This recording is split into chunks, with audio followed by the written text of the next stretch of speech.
China building at Scarborough? Fresh reports are unnerving a US ally in the South China Sea. Beijing expanding again? New fears are triggering closer US-Philippine maritime coordination. The Philippines is on alert and moving to verify reports of possible new Chinese activity at the shoal. Is China creeping forward? New Scarborough reports are again raising alarms over wider regional crisis. The Philippines said it is verifying raw information about possible new structures at Scarborough Shoal. Philippine Defense Secretary Gilberto Teodoro Jr. said the reported developments appear minor, though they are being closely monitored. "We're not even sure if it's a structure," Teodoro told reporters, according to Naval News. Gilberto Teodoro Jr. said, and I quote, "We're not even sure if it's a structure. Once in a while, they put a buoy or something there, or it may have drifted in from outside. It's a shoal. We're still investigating whether it's floating or fixed." Unquote.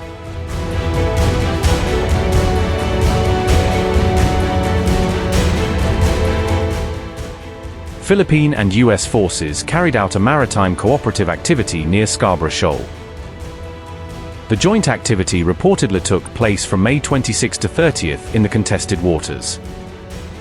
A US Coast Guard cutter joined the patrol for the first time, Naval News reported.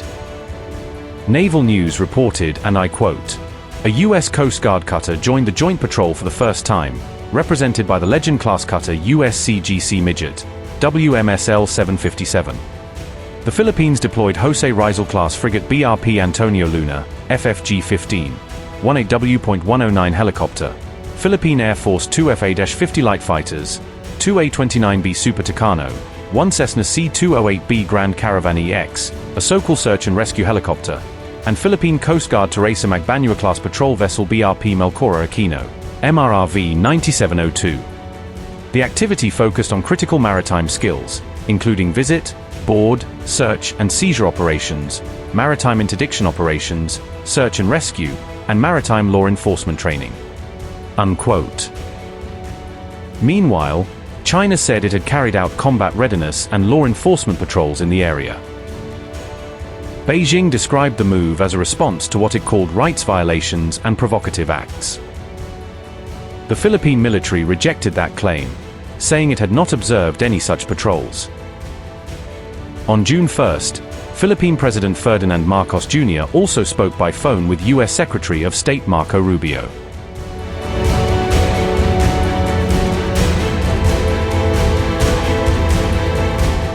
China sent a Coast Guard flotilla east of Taiwan amid a Japan-Philippines maritime delimitation initiative in disputed waters. On June 1, Beijing said the patrol was a law enforcement response to delimitation talks it strongly opposes. China accused Tokyo and Manila of pursuing what it described as illegal maritime boundary negotiations. The delimitation discussions involve waters east of Taiwan that are also claimed by Beijing as its territory. China's Coast Guard said, and I quote, "This is a necessary action taken in response to Japan and the Philippines unilaterally announcing the initiation of maritime boundary delimitation negotiations in the waters east of China's Taiwan Island. We urge Japan and the Philippines to immediately cease all illegal actions that infringe upon China's sovereign rights and interests." Unquote. Amid the dispute, Taiwan said it tracked 2 Chinese Coast Guard ships operating southeast of Orchid Island. Taiwan's foreign ministry said, and I quote, "China has no right to interfere in Taiwan's territorial sovereignty and sovereign rights over its relevant maritime areas." Unquote.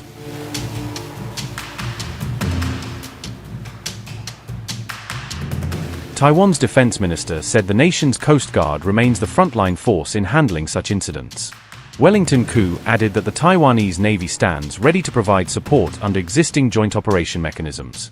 The incident marked the latest flashpoint in steadily growing tensions across the Western Pacific region.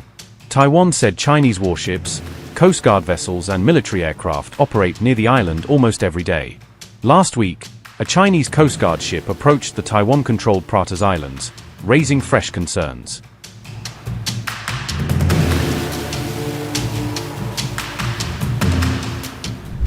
A Chinese Coast Guard ship was involved in a tense standoff with Taiwanese vessels, bringing rival ships from both sides face to face near disputed waters. According to Taiwan's Coast Guard, the Chinese vessel only left waters near the Pratas Islands after an extended round of verbal sparring over the radio. Taiwan says it first spotted the Chinese ship heading directly towards the Pratas on May 23, triggering immediate concern in Taipei. Taipei then dispatched one of its own Coast Guard ships to the area, broadcasting warnings over loudspeaker and radio for the Chinese vessel to leave, according to reports. The two sides soon became locked in a heated argument over sovereignty via radio, each insisting the waters around the islands belonged to them. China's crew stated over the radio that they were on a routine mission and that Beijing has jurisdiction over the Pratas, language that Taiwan found especially provocative. Taiwanese officials later said China's choice of words on jurisdiction, as well as the length of time the ship lingered near the islands, were both unusual and worrying. The Chinese ship eventually turned away and began sailing out of the area in the late afternoon on May 24, easing immediate tensions but not the underlying fears. Separately, Taiwan's Coast Guard says it also drove away a Chinese research vessel for the second time this month, underscoring how frequent such encounters have become. On May 24, Taiwan's security chief revealed that around 100 Chinese ships were operating inside the so-called First Island Chain, a belt of sea stretching along East Asia's front line. The First Island Chain is a strategic arc that runs from Japan, through Taiwan and down to the Philippines, seen by Beijing and Washington as a key military boundary. The Pratas Island itself lies roughly between southern Taiwan and Hong Kong, making it a small but important outpost in contested waters. Because Pratas is about 400 kilometers from Taiwan's main island, it is relatively isolated and considered highly vulnerable to a sudden Chinese move. Adding to those concerns, Pratas is only lightly defended by Taiwan's Coast Guard, rather than by heavy military forces, making it a tempting target in a crisis.